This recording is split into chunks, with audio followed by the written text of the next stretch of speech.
31. XBI 5. Tradición musical de las variaciones melódicas. Los neumas. Sí es cierto, como escribe a Machabei, que los neumas no son más que ayudas para la memoria que únicamente recuerdan los movimientos de la voz, excluyendo el valor de los intervalos y el de la altura absoluta de los sonidos y de su duración, y si traducían los gestos quironómicos. Cuando la melodía presentaba melismas de 2, 3 y 4 notas sobre la misma sílaba 2, entonces podemos concluir que durante varios siglos la unidad musical era el objeto musical variado y no su descomposición en notas, objeto cuyo equilibrio corresponde al de la música y al del texto cantado sílaba por sílaba. De esta forma el simbolismo musical se destinó en principio a expresar el movimiento y la continuidad de las figuras, más que la discontinuidad de los valores. Condenado enseguida a ser superfluo y reemplazado más eficazmente por la notación del resultado que se esperaba, ello no impide que esta figuración nos revele una intuición espontánea de la música. El equilibrio de una estructura de acción y de una estructura de percepción. Por eso durante mucho tiempo se ha recurrido a la vez a las letras, o a otros signos, para indicar valores, y a los neumas para figurar los objetos. Cuando la escritura neumática lineal dio paso a una notación escalonada en la pauta, subsistieron ligaduras que continuaron valiendo simultáneamente como relaciones de alturas, intervalos, y como unidades tipológicas. Así lo atestiguan, por ejemplo, la C/ibis, intervalo descendente, y el podatus, intervalo ascendente. Nos encontramos en este caso con una notación simétrica, donde la divis se nota con una separación y el podatus con una superposición. El uno es masculino y el otro femenino y, finalmente, la 2 a Machabei, la notación musicale, la notación musical que 6G. Variación en tesitura está sin duda tan ligada al acento como al ritmo. Así pues, los neumas han asociado varios rasgos y creado figuras plenas de sentido, surgidas de una morfología evolucionada. Existe un profundo conflicto entre estas dos maneras de representar los objetos y de concebir la música. Mucho habría que decir a ese respecto, aunque una de ellas pareció finalmente superarlo, no porque tuviera razón en lo esencial, sino porque era práctica, precisa y operativa. En este plano utilitario la otra no pudo luchar, pero tuvo como patrimonio el secreto del canto gregoriano. Solo ella pudo salvaguardar el resorte esencial, perdido hoy, de la aprehensión musical directa al nivel de los objetos. Es cierto que la música ha progresado gracias a la precisión de su notación y a una separación indispensable entre lo concreto y lo abstracto, pero al mismo tiempo perdió una cierta sensibilidad hacia lo real y una cierta inspiración ligada a la implicación directa de los sentidos en los símbolos de notación. XBI 6. Análisis del objeto musical en el caso general. En la investigación de los sonidos el investigador recuerda a un coleccionista que nunca dispone de la etiqueta adecuada para pinchar en su mariposa. Cada sonido, cuando escapa a la tradición y muestra su personalidad, parece inclasificable. Entonces presenta un buen equilibrio entre interés y coherencia, entre originalidad y banalidad. Es un buen signo, pero no precisamente un signo de facilidad. Cada sonido asocia, de forma tanto más estrecha cuanto más coherente y más original, en cuanto más interés tiene, esos criterios que hemos enumerado en los casos simples, o en una reflexión abstracta que recurre más a un esquema intelectual que a una experiencia auténtica y suficientemente diversificada. Lo que en la práctica encontramos son géneros de sonidos debidos a ciertas técnicas, cuyos caracteres, muchas veces evidentes, no son tan fáciles de describir ni de descomponer según un haz de criterios. Aunque lleguemos a efectuar este análisis, muchas veces será un híbrido músico por aquí, físico por allá y musical si se tercia. XBI 7. Cuadro analítico. El cuadro analítico que proponemos adolece en origen de la doble contradicción de pretender analizar y descontextualizar un objeto musical cuando no puede existir valor musical más que en un contexto. Pero nos vemos abocados a tal contradicción porque queremos hablar del objeto musical en el caso general.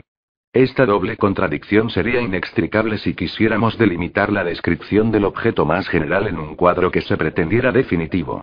El cuadro analítico que proponemos es ante todo un cuestionario, un proyecto y un plan de investigación donde todas las cuestiones no se. 292 Pierre Schaeffer Tratado de los objetos musicales 293. Podrán plantear a la vez sobre un mismo objeto. Algunas se refieren a las relaciones interobjetos que fundan los tipos y las clases de percepción, es decir, que cualifican y diversifican los criterios del objeto.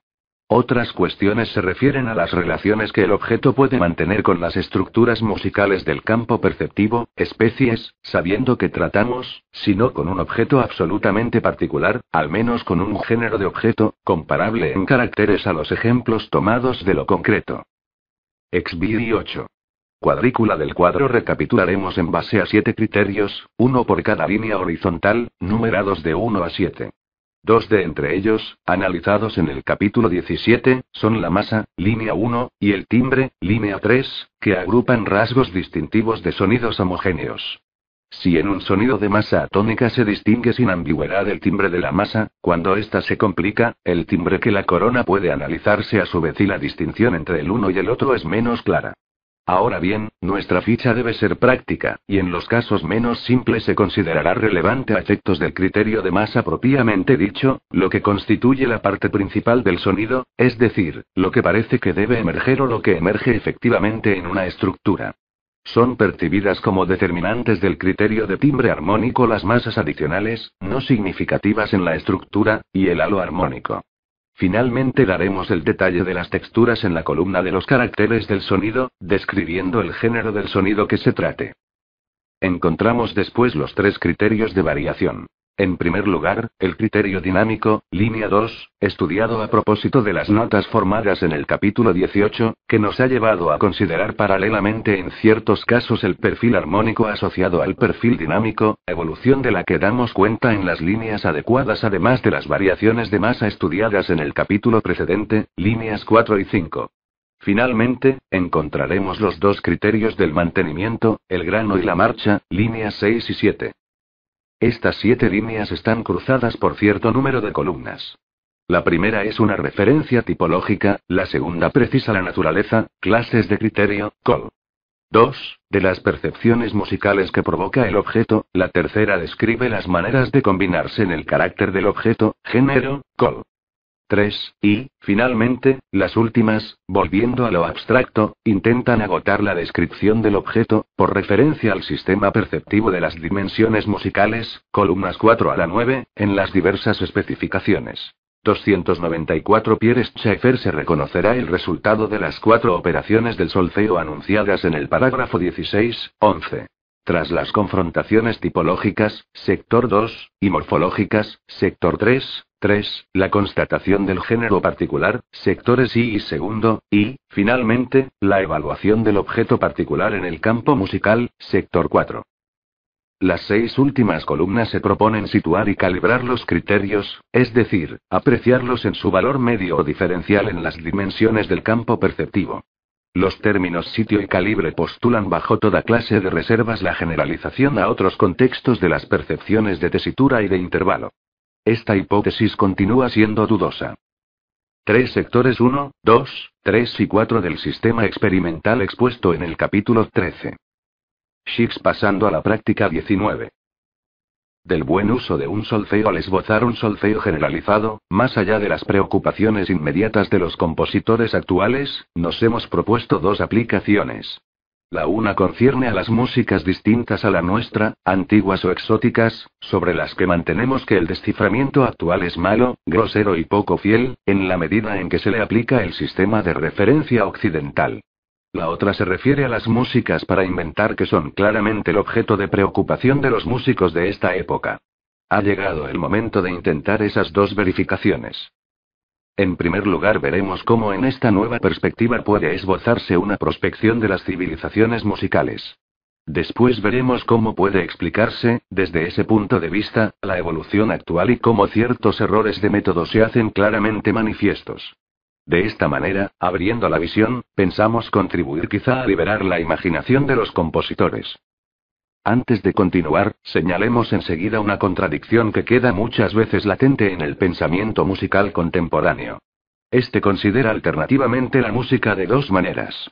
Por una parte sería un lenguaje expresamente cultural que solo encontraría sentido en su uso, y así vemos en la evolución contemporánea un progreso del sistema tradicional, lo que implica una vinculación con esos signos.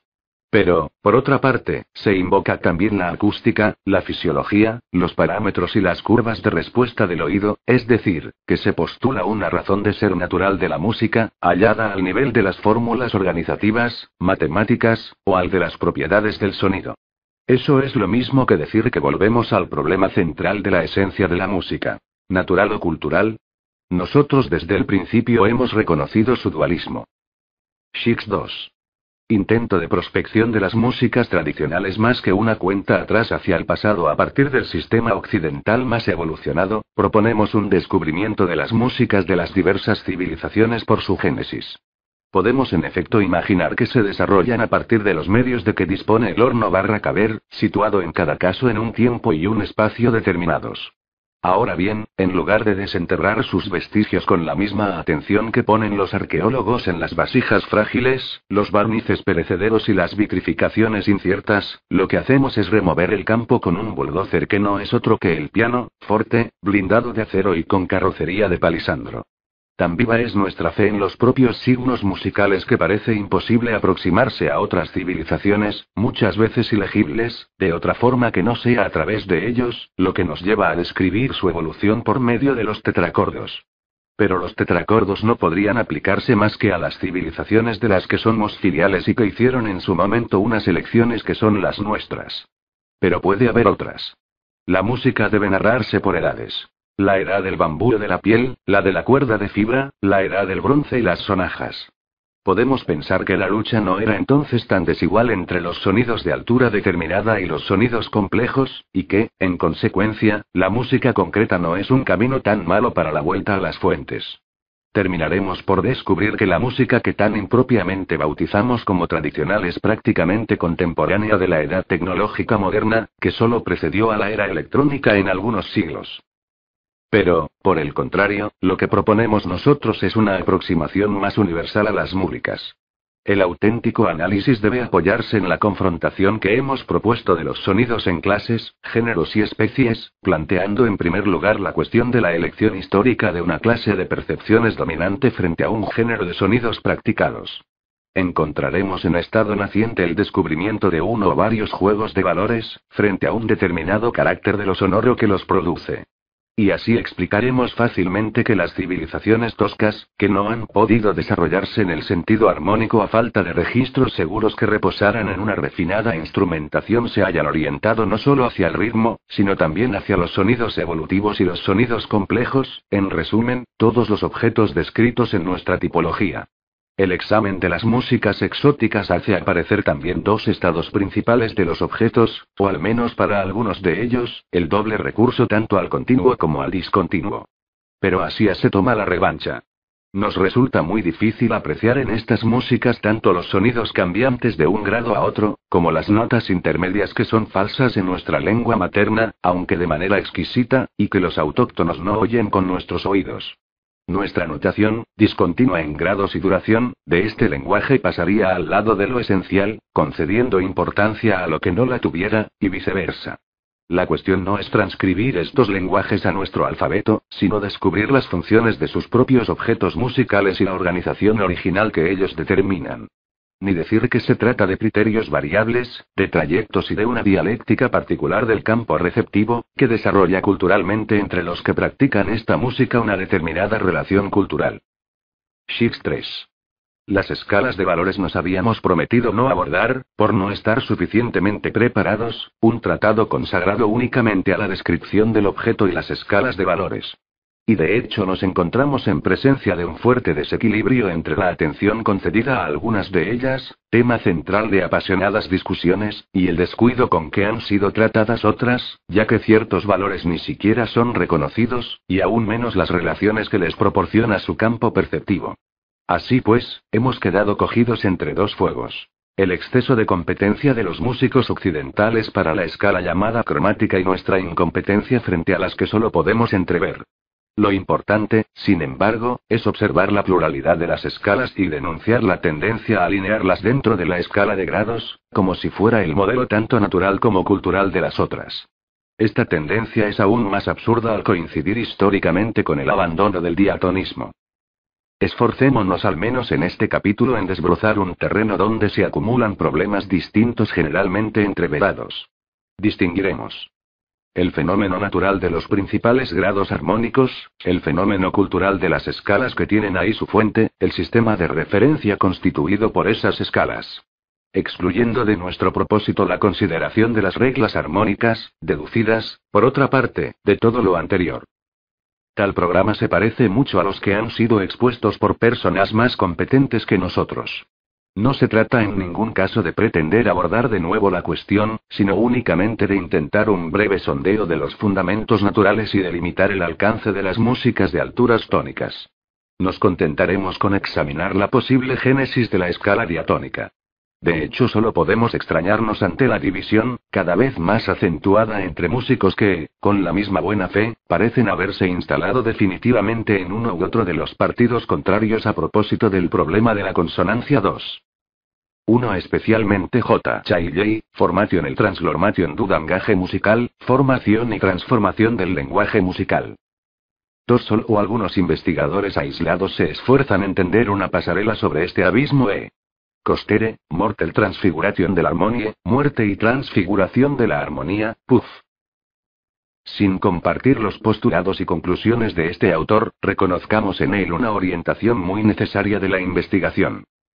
Pitágoras, según J. Chailley, no se fijó como objetivo determinar los intervalos producidos por relaciones preestablecidas, sino que se sorprendió de la coincidencia entre los intervalos ya conocidos y sus relaciones con la longitud de la cuerda. Se trata, pues, de una construcción experimental y no de una construcción a priori. Evidentemente ignora el principio de los armónicos que no fue descubierto hasta el siglo XVII, y solo ve longitudes de cuerda, es decir, relaciones de sonidos consecutivos, que solo transforma en consonancias simultáneas por una operación mental a posteriori. ¿Cómo podemos partir una cuerda? En dos mitades, claro está, pero después. Los fraccionamientos más simples que se presentan entonces son los 2/3 y los 3/4. Así obtendremos la quinta y la cuarta, y observamos con J. Chailley que el tono no queda definido como relación entre los armónicos 8 y 9, sino como diferencia, relación, entre la quinta 2/3 y la cuarta 3/4. En efecto, la relación de las longitudes de cuerda correspondientes al tono es -2. -3 igual -8. Para J. Chailley, la conquista de los 3, 4, 9 grados se hace progresivamente. Al parar así la observación directa en la cifra 4, Pitágoras no hacía más que conformarse al estado de consonancia del oído primitivo, en el primer estadio de su progresión, peldaño a peldaño. Por eso la armazón de una melodía pitagórica no puede ser el acorde perfecto do mi sol do, sino do fa sol do, y hasta finales de la Edad Media toda melodía occidental es pitagórica 4. Shix 4. Las relaciones simples. El debate en general está mal llevado porque parece proponer las relaciones simples como una especie de justificación metafísica. Examinemos la cosa más de cerca. En las afirmaciones del profesor Winkel encontramos la aportación más positiva 5. Helmholtz, dice, consiguió llamar la atención sobre el parentesco de los armónicos en los acordes consonantes 6. La noción de sonido residual permite constatar que existe igualmente un grado de parentesco en el fundamental residual, es decir, que se pueden encontrar componentes idénticos procedentes de intervalos diferentes. La opinión según la cual los sonidos sinusoidales darían la misma sensación de consonancia queda demostrada hoy en día a causa de las verificaciones experimentales. Los sonidos naturales presentan una coincidencia entre los armónicos residuales, de ahí una acentuación del grado de parentesco. El efecto de Con. 3 desde la más lejana antigüedad. Egipto, etc. 4. Véase el informe del Coloquio Internacional de Acústica Musical de Marsella, 1958, ed. CNRS. 5. Véase informe del coloquio citado.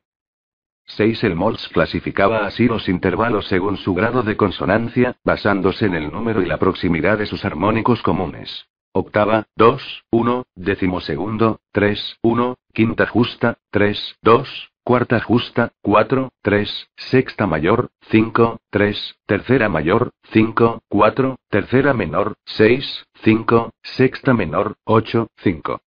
Sonancia será pues función del número de los armónicos, es decir, de la riqueza del timbre. Este efecto será más débil en los acordes de flauta que en los acordes de trompeta. Esta observación corrobora nuestros asertos de que la consonancia no es una relación en sí misma, sino que depende de los objetos en presencia y, dado que se les supone tónicos, de la estructura de su timbre. La percepción de los intervalos reposa claramente sobre hechos y los clasifica según cierto orden natural. Aunque el hecho quede confirmado, la propia explicación no viene dada, porque abusando de este axioma escolar, error siempre profesado, de que oímos los sonidos tónicos por la fundamental, no vemos claro que pintan, en los refuerzos con los que explicamos la consonancia, esos armónicos que no oímos, o que escuchamos en forma de timbre. En el libro segundo hemos mostrado que la percepción de los tónicos se hacía generalmente a partir del espectro completo y nos ha sorprendido que esta constatación, que no éramos los primeros en hacer, haya tenido tan poca resonancia. Es ocioso preguntarse si se oyen o no los armónicos 8, porque son los armónicos y su serie, percibida como un todo, precisamente un objeto musical, los que nos revelan la tónica. Partiendo de ahí, la explicación resulta probada. Cuando comparamos dos sonidos no comparamos dos cifras, cuyas relaciones simples no explicarían necesariamente una ley de la percepción, sino que comparamos dos estructuras que tienen entre sí rasgos comunes en mayor o menor número, y rasgos diferentes. La ley de permanencia-variación se aplica pues al fenómeno más fundamental de la música, a saber, la relación de intervalo. Cuantos más puntos en común tengan dos de estas estructuras, más se impondrá su consonancia, melódicamente primero y armónicamente después. Cuantos menos puntos en común tengan, menos natural será su relación. Ver el cuadro que visualiza estas relaciones de estructuras armónicas, Fig. 26. Entonces se explica mejor que la teoría de las escalas haya permanecido tan evasiva. Una de las razones del equívoco se debe al error, también enseñado, de que las tónicas se perciben por su fundamental. La otra se debe a un exceso de naturalismo, pues los teóricos querrían fundar completamente la escala occidental en el fenómeno natural de la consonancia y, como no se puede, se liquida todo. Cuando se quiere demostrar demasiadas cosas. Shift 5. Las estructuras de referencia queda fuera de nuestro propósito examinar algo anterior a la génesis de las escalas y decidir si el séptimo grado es o no convencional. Sabemos lo bastante para hacer un pronóstico y anunciar que a partir de ahí toda esta exposición de la consonancia, solo se refiere en nuestra intención a las funciones de intervalo y no a la justificación de las reglas de la armonía, que plantean otro problema muy distinto. 8. Otra prueba del a priori musical, que no retiene más que el valor o el tamaño físico, y desprecia al objeto. De esta forma la prioridad vuelve a estar en la percepción. 302. Pierre Schaeffer Tratado de los objetos musicales 303. Civilizaciones divergerán profundamente, concediendo quizá a este único grado de libertad la más viva significación. La nota sensible tiene bien justificado su nombre. También distinguimos de los hechos anteriores la génesis de la escala diatónica por tres acordes perfectos superpuestos, o la escala pitagórica, por el encadenamiento de las quintas. Todo ello, aunque es muy lógico, se construye como complemento de los datos naturales. Finalmente, una vez dados esos grados, la libertad de tomar uno y no otro como tónica de un modo, solo es cuestión de elección, tradición y condicionamiento. Así pasamos de algunos elementos naturales fundamentales a un orden de hechos completamente distinto, evidentemente cultural y desarrollado por el más riguroso de los aprendizajes. De ahí dos categorías de problemas muy diferentes, según se pongan en juego las estructuras de referencia naturales o estructuras de referencia convencionales. Esta diferencia no se percibe generalmente, y no sin razón, ya que la noción de un dualismo ni siquiera se entrevé. Los ejemplos que vamos a proporcionar intentarán aclarar por turno cada tipo de problema. Examinemos primero el del cambio de referencia cultural a un alto nivel de evolución o de cristalización. El atonalismo, como la escala china, rechaza el diatonismo, pero además esos tres sistemas usan en común ciertos grados, a decir verdad son utilizados de forma diferente, que reposan con toda evidencia sobre el mínimo de bases naturales que acabamos de encontrar. ¿En qué medida este recurso les obliga o limita su libertad? Comencemos por el atonalismo. El término indica que se rechaza la referencia tonal. Más aún, las reglas de uso de los 12 sonidos, sin omisión de repetición, son la garantía de ello. Se trata de un nivel de complejidad convencional donde sin duda resulta difícil modificar la referencia espontánea, aunque las evoluciones anteriores de la totalidad la preparaban por medio de sucesivas transgresiones. Pero sin embargo quedan aún en la escala atonal grados que son armónicos cuya eficacia es difícil de negar y que según nosotros son de origen natural.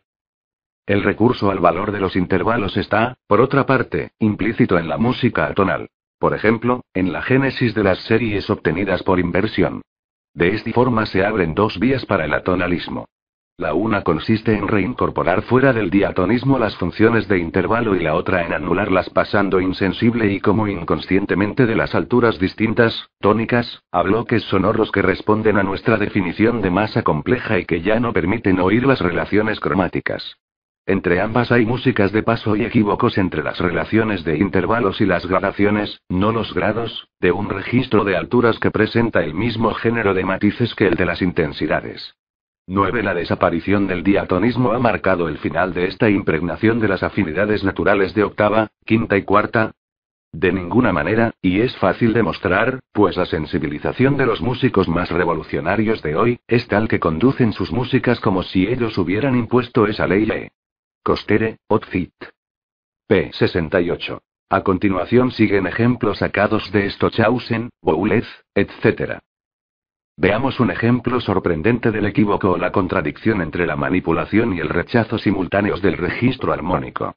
En la perspectiva de un atonalismo generalizado llegamos incluso a rechazar la relación de octava y a considerar escalas de sonidos que del grave al agudo reposan en una elección de proporciones independientes de cualquier intervalo tradicional. Eso es técnicamente imposible en música instrumental, pero es mucho más fácil en música electrónica. En ese caso, estando el contexto tonal o consonante alejado y perturbado por la complejidad de los bloques sonoros o la rapidez de los rasgos, es muy probable que el oyente ya no oiga armónicamente, sino según la escala de Miles, pues las verdaderas relaciones, percibidas, de los intervalos entre los graves y los agudos ya no son las de la inversión o el transporte, siempre apreciados en la música serial, sino las que determinan un cálculo en Miles de los intervalos. Por eso P. Pedersen 10 da como equivalente del motivo, A, en el medio, no las mismas notas transportadas al grave, B, sino el motivo equivalente en Miles, C, grupo perceptivo más próximo del motivo inicial, A. Probablemente el autor tiene razón sobre ese punto, pero entonces la escritura corre peligro de perderse. Pues si continuamos leyendo en clave de So barra o de Fa en un pentagrama armónico, sobreentendemos siempre un valor, armónico, de esas notas que ya no tienen. Solo son signos de ejecución correspondientes a las teclas del teclado o a una digitación instrumental. No solo son símbolos insuficientes que enmascaran los contenidos complementarios, sino signos que han perdido todo su valor.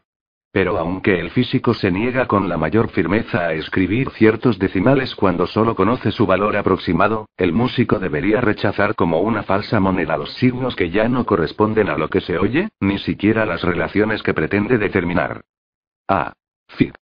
32. Por eso, aunque hayamos decidido anular una estructura convencional como la tonalidad, continuamos, de hecho, recurriendo a las escalas que ella implicaba en los dos niveles del hacer y del oír. Continuamos produciendo sonidos armónicos y notándolos en un pentagrama y fingimos oírlos, o nos esforzamos, gracias a la partitura en encontrarlos, sin darnos cuenta de 10 Journal of Music Theory, 1956, 2, pp. 295, 308. Que quizás sea imposible debido a los nuevos contextos, o esté injustificado a causa de las nuevas elecciones. Esta dualidad de planos no se encuentra en nuestro segundo ejemplo, donde la percepción armónica, en lugar de estar difuminada, o negada, es reforzada. La escala china, según su más escolar descripción, está construida también sobre la serie de quintas, pero limitada solo a las 5 primeras. Todos sus grados son idénticos a los nuestros y sus intervalos simplificados. Sin embargo, no nos plantearán ningún problema de percepción natural, sino al contrario, demasiado evidentes, expondrán su escala de esta manera. Do sol re la mi que nos da la escala. Do re mi sol la o este otro modo. La do re mi sol esta última estructura es notablemente simétrica. 2/3 menores encuadran dos tonos y forman el conjunto siguiente de 4/5 justas. La fuerza y la impresión de tal estructura es manifiesta para oídos occidentales. En lugar de ver en ello, como los chinos, una escala neutra, una estructura de referencia, lo que oímos es un motivo. Y todas las melodías chinas, para nosotros, condicionados de otra forma, no forman más que variantes de un tema insistente y trillado, el tema pentatónico, referido a nuestra propia escala. El sentido musical en un sistema tradicional, reposa sobre la percepción de estructuras diferenciales. Esta incursión demasiado corta y muy somera en el terreno de las escalas, en el penúltimo capítulo de este tratado, nos muestra claramente que ésta se acaba precisamente donde comienza el debate más habitual. Esperamos que esto lleve al lector a generalizar finalmente la noción de lo musical y también a poner una frontera. Al nivel fundamental en que nos hemos colocado, la cuestión de las escalas no se plantea aún de hecho, pues el solfeo define los fundamentos de la percepción musical y separa en los criterios de esta, en el juego de sus relaciones potenciales. Las teorías musicales que fundan las músicas particulares, consagran el gusto de las civilizaciones y la elección, entre las estructuras posibles, de las que les servirán de referencia.